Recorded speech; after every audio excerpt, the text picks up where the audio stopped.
This is a story about somebody else who has a hard time breaking their principles. They are too demanding of themselves. They live by strict rules and usually are perfectionists because their main goal is to be role models. They are extremely disciplined and prefer to interact with similar people.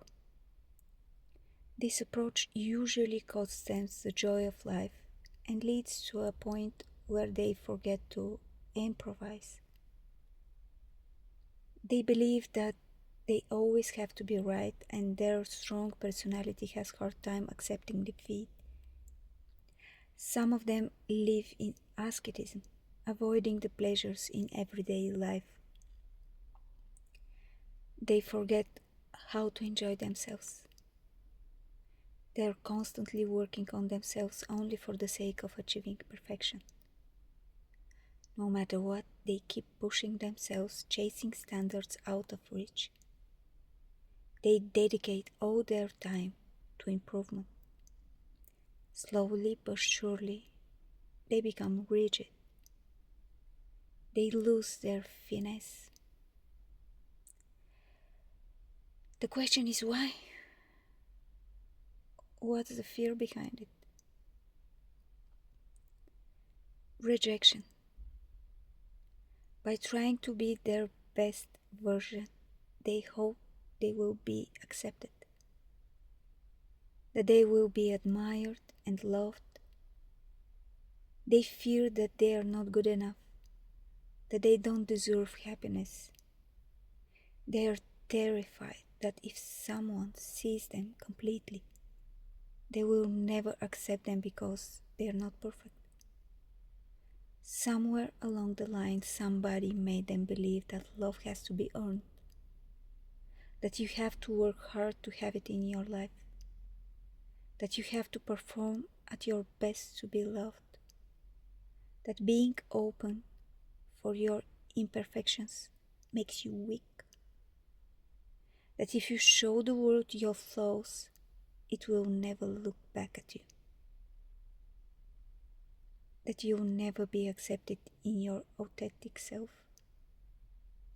and you force yourself to better your craft at performing and never break the stoic facade.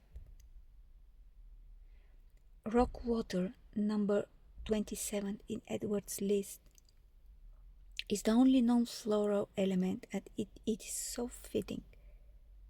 It proves that Edward was capable of thinking outside the box. He was open to the idea that something, other than a flower, could benefit his healing system and have a positive effect on human character, and he welcomed it exactly because it breaks the mold. In the same way that the water shapes rocks, rock water rounds the edges of our characters with grace and gentleness. It inspires you to be flexible, to let it loose, to play, to go beyond the form and have the courage to express it, even if there is a risk of looking silly or embarrassing yourself. Who cares? I remember once I told Grandpa,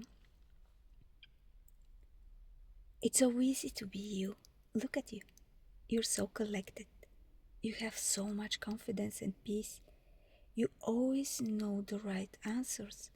You dose everything with such precision. You're perfectly balanced. How do you do it?" He looked at me and smiled. Then he said, "Close your eyes, let me show you."